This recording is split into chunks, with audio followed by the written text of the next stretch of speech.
And he graduated from CLP in Viñan, Laguna, Philippines in 1997.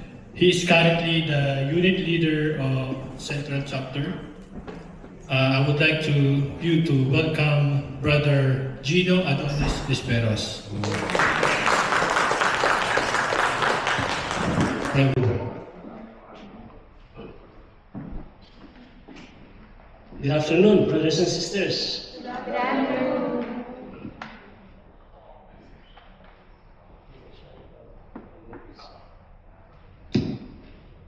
Okay. Welcome to the session 2 of the Christian Life program. Just like what Bro said, my name is Gino, and I would like to introduce my better half, Bebe. Bear with me because I'm starting to lose my voice. Because I'm starting to get some cold. So we are now in session 2. Okay. And this is our family. My 2 boys and my 1 girl. My eldest is already 32 years old, and he is now residing in Melbourne. Okay? And my daughter is 29 years old, and my youngest son is 25. But they are still with us. My daughter and my youngest son is still with us. Okay, so today, we're going to talk about one person, a very popular guy. Okay?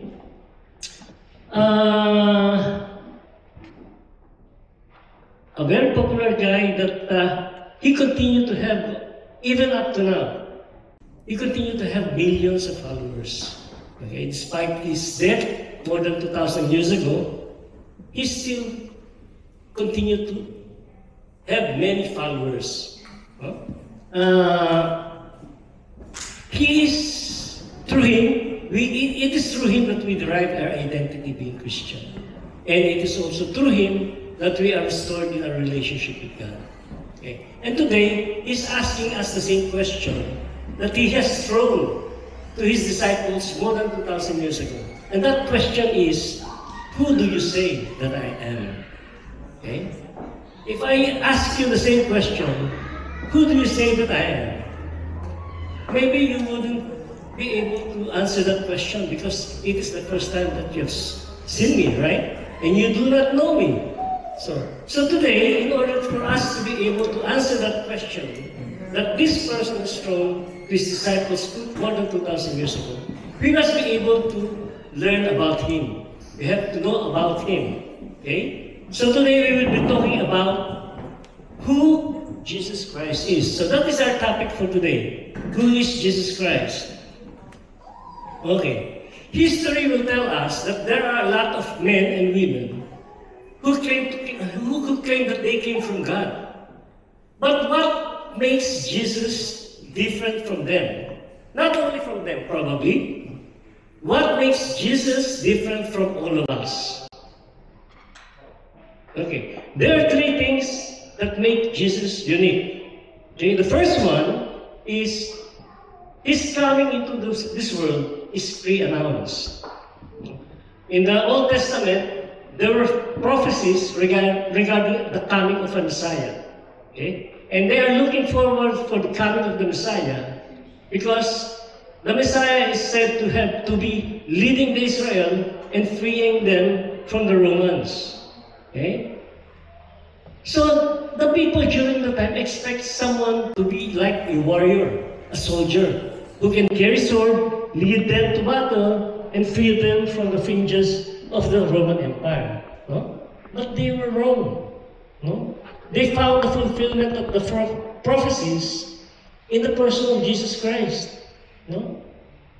There are heaps of prophecies during the time, more than 100, but I can tell you 3. Okay? The first prophecy is taken in the book of Isaiah. One verse in Isaiah says, "The Lord will give you a sign. A virgin will conceive a child, and he will bear a son, and he will be named Emmanuel." So it points to Jesus Christ because we all know that it is only Jesus who came from a virgin, who was born of a virgin. No other person has been born of a virgin except Jesus Christ. Now, another prophecy came from the book of Micah. It says there, the Messiah will be born in Bethlehem. So we all know that Jesus was born in Bethlehem, right? And the third prophecy that I can tell you is taken from the book of Malachi. It says there that a messenger will prepare the way of the Lord. And who is that messenger who prepared the way of the Lord? The one who is called in the desert. Who is that? John the Baptist, right? Who did John the Baptist prepare the way for? The Lord. And Jesus. So it means that the Lord is Jesus. Right? So all the prophecies in the Old Testament is pointing to only one person, which is Jesus Christ. So that's one uniqueness of Jesus Christ. His coming into this world is pre-announced. Second one, when he came into this world, he came with such an impact that he divided history into two periods. What is that history?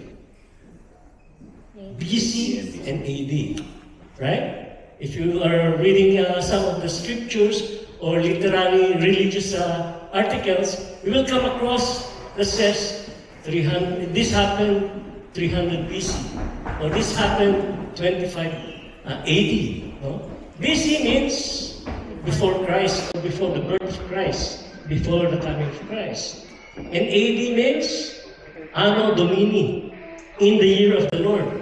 Or that means after the birth of Jesus Christ.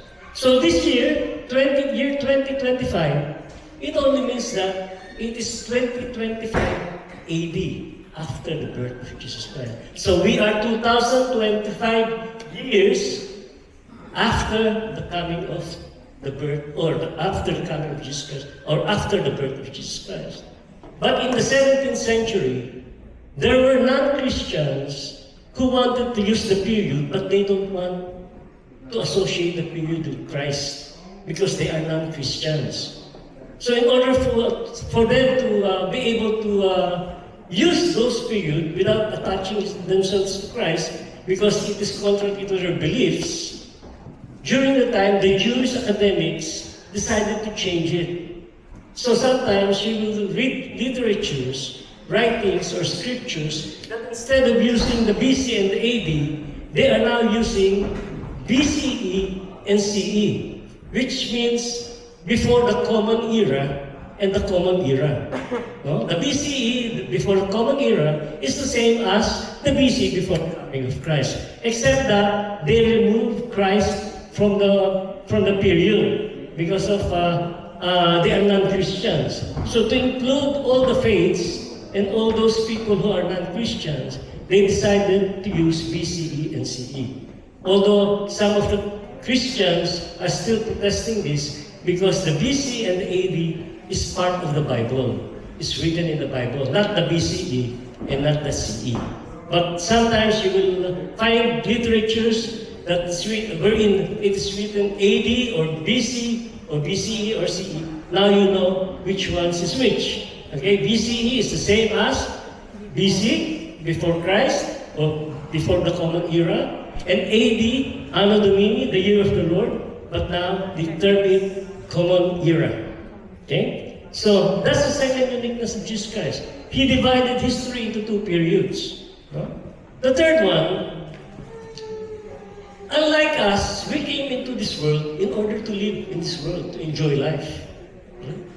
But Jesus came into this world to die. Because death is the fulfillment of his mission. Okay? Now, let's talk about some of the facts about Jesus Christ. Jesus was born in Bethlehem of a virgin named Mary. But we all know Jesus is being called Jesus of Nazareth, not Jesus of Bethlehem, right? How is that? Because Mary and Joseph and Jesus lives in Nazareth. Okay? The reason why Jesus was born in Bethlehem, because during that time, the first emperor of Rome, Caesar Augustus, declared that all the world should be registered. meaning they have to register their family. It's a census time. Like in the Philippines, we have census, right? You have to register your family to your hometown. But Joseph belongs to the lineage of the family of David. And the city of David is in Bethlehem. So Mary and Joseph needs to travel from Nazareth to Bethlehem in order to register. But during the time when they were in Bethlehem, the time came when Mary has to give birth.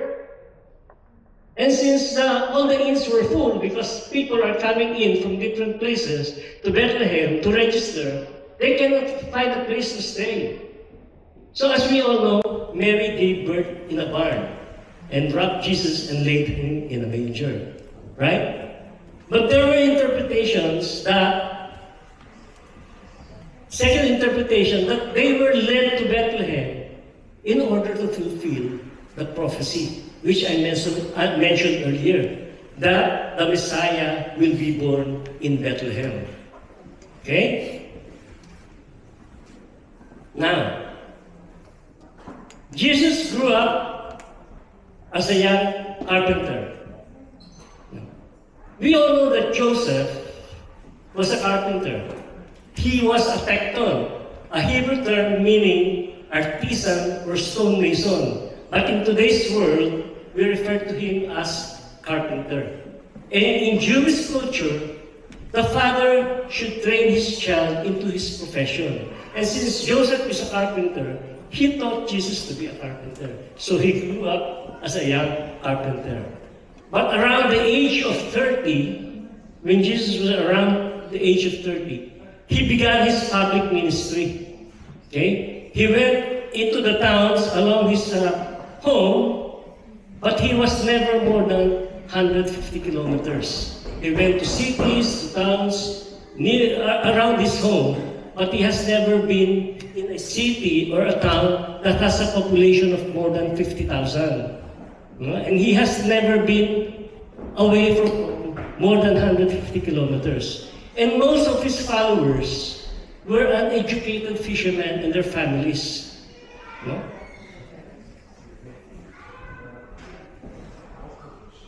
Jesus never went to school, like the school of these great philosophers in here, Socrates, Plato, and Aristotle. But at the age of 12, even the scholars of the law and the high priests were listening to him because they were amazed at Jesus' wisdom.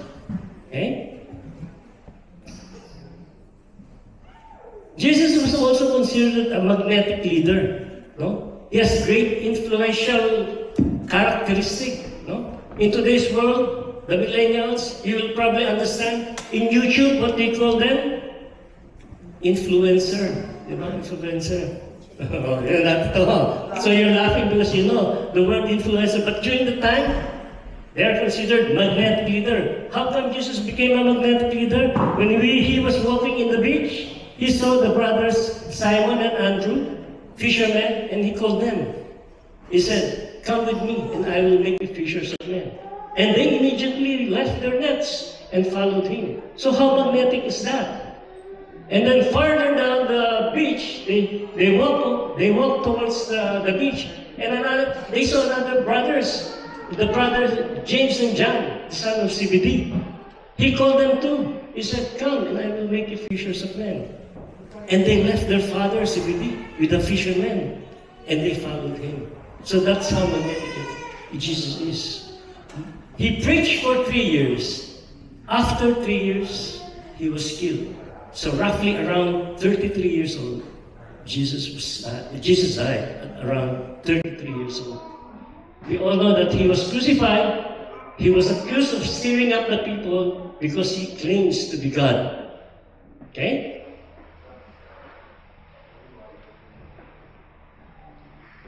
Now, what did Jesus say and do about himself that despite his humbleness and short human life, he created such an impact on history?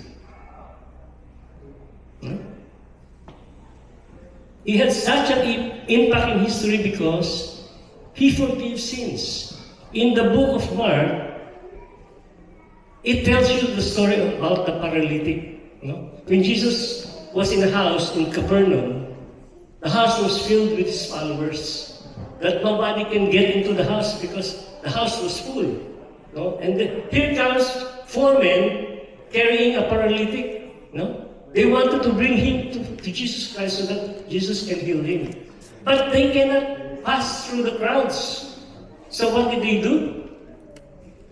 They went up the roof, right? They opened the roof, they lowered the paralytic in front of Jesus. And Jesus, seeing their faith, what did Jesus do? He said, "Son, your sins are forgiven." So Jesus forgives sins. But Jesus knows that within the crowd, there are scribes. You know what scribes is? The scribes are people who copies the scriptures. They are like proofreaders, editors, and copiers, because during the time there was no printer, right? They had to copy the manuscript, the manuals, the scriptures by hand. So these are called scribes, people who copied scriptures, who edits, who proofread, and sometimes they teach. So Jesus knew that there were scribes in the crowd. And when they heard Jesus said, your sins are forgiven, they talk among themselves and saying, "Who is this man? Why is he doing that? It's only God who can forgive sins." But Jesus knew their thoughts. So what did Jesus say to them? Which is easier to say? "Son, your sins are forgiven," or "Stand up, rise, pick up your mat and go home"?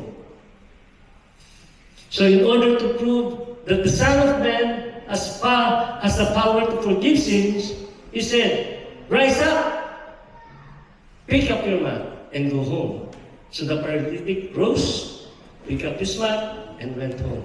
This is to prove that the Son of Man has the power to forgive sins. But if you are familiar with Clive Staples Lewis, or C.S. Lewis for short, he is a British editor, a British writer, a famous one. He's a literary scholar. And probably you know one of his writings, his books. He was the one who wrote these children's books called The Chronicles of Narnia. It was made a movie, right? The Chronicles of Narnia. So C.S. Lewis became an atheist at the age of 15 because he was angry with God. Because he said, God is not existing. So he was angry. He turned into an atheist. But because of his friend is Tolkien. You know Tolkien? The author of The Lord of the Rings? Because of Tolkien, he convinced Lewis to go back to Christianity. And he went back to Christianity. And he became an Anglican theologian. But he defended Christianity. In his book called Mere Christianity, he said that Jesus' claims to forgive sins is very ridiculous. It's absurd. It's preposterous. He said, it's foolishness. He said, unless, he said, if he is God. Imagine or understand, a man can forgive sins if he was offended by that person. For example, your sister, you stepped on my toe. I forgive you. Okay? You stole my wallet. I forgive you. It's understandable, right? I forgive you because you offended me. How about this? You stepped on her toe, and I forgive you. You stole her wallet, and I forgive you. What does that make of me? Isn't it foolishness? That's what C.S. Lewis said. How can I forgive you when I am not the one offended? And I didn't even consult you about what you did to her, right? But Lewis said, it only makes sense if he is God. Because it is his law that was violated. by the offense. So when he said that, and when Jesus declared that the Son of Man has authority to forgive sins, it is the same as he saying, I am God. That's why I have authority to forgive sins. Okay? So Jesus forgave sins. Another one that created so much impact is that Jesus claimed to possess all power in heaven and on earth. This happened after the resurrection. Jesus met his disciples and he gave them instructions. Go and make disciples of all nations. Baptize them in the name of the Father and of the Son and of the Holy Spirit. When Jesus proclaimed that he has power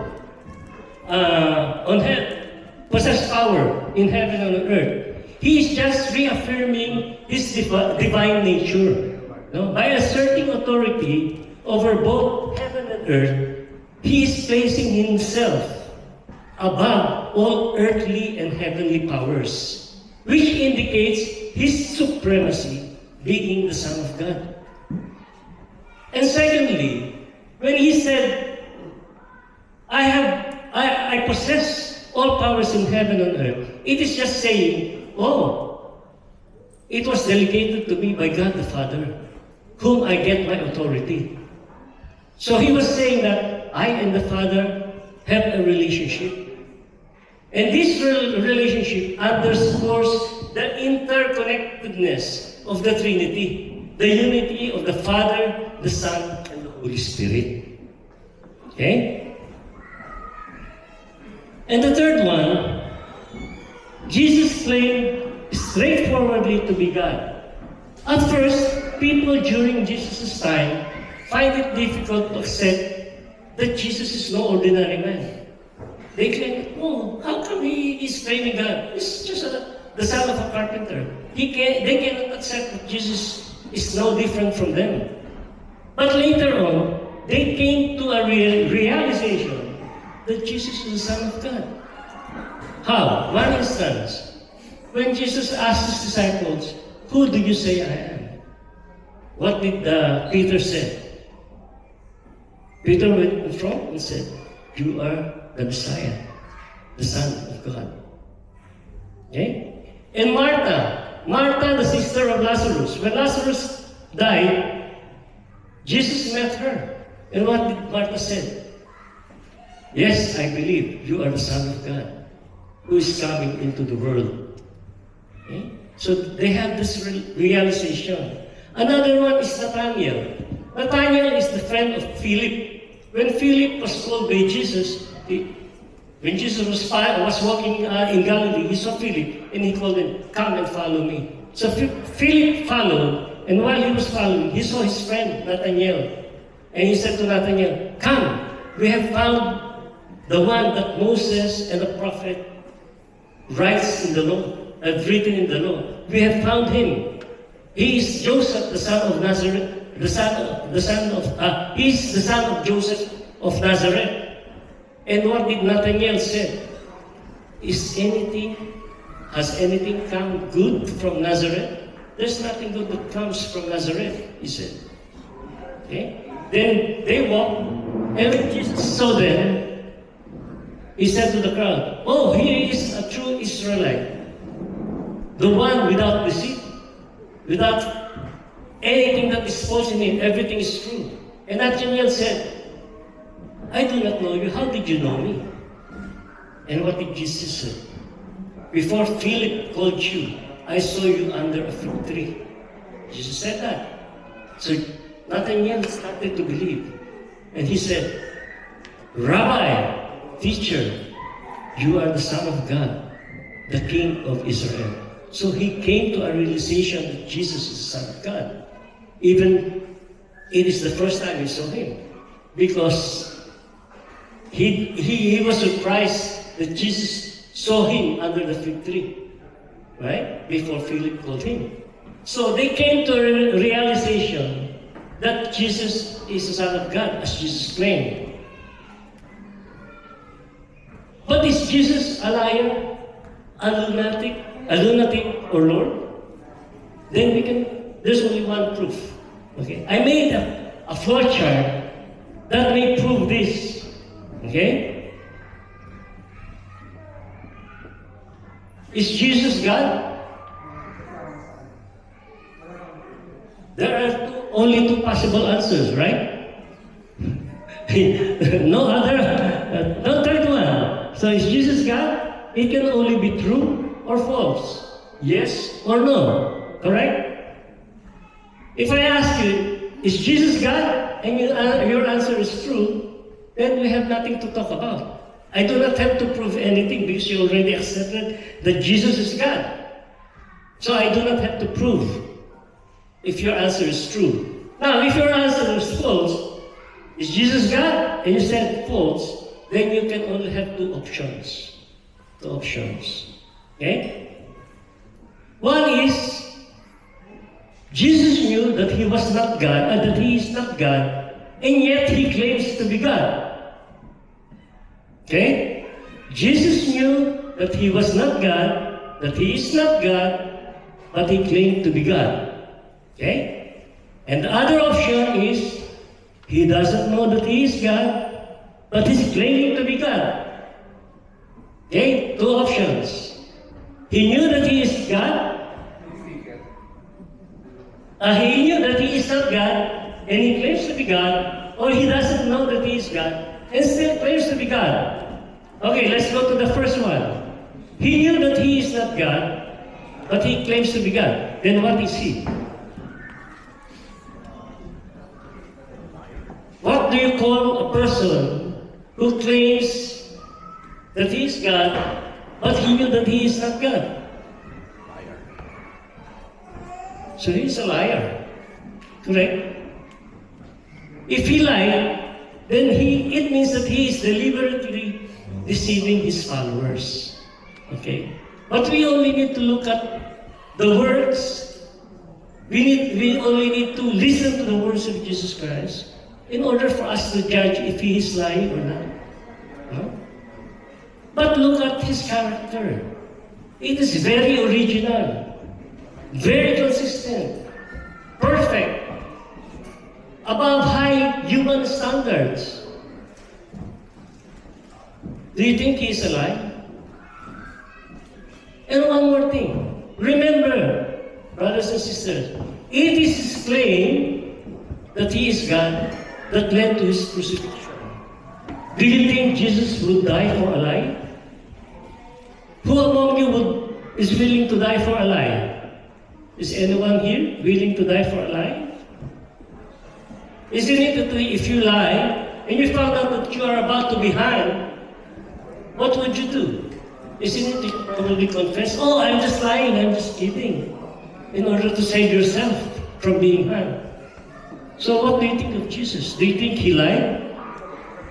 Do you think he would die for a lie? No. So if you don't think that he would die for a lie, then this is not acceptable. So you only have one option now left. He does not know that he is God, but he's claiming to be God. Then what is he?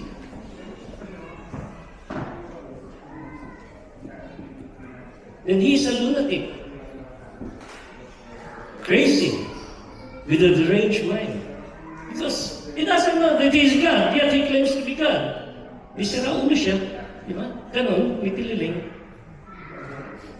But let me ask you one thing.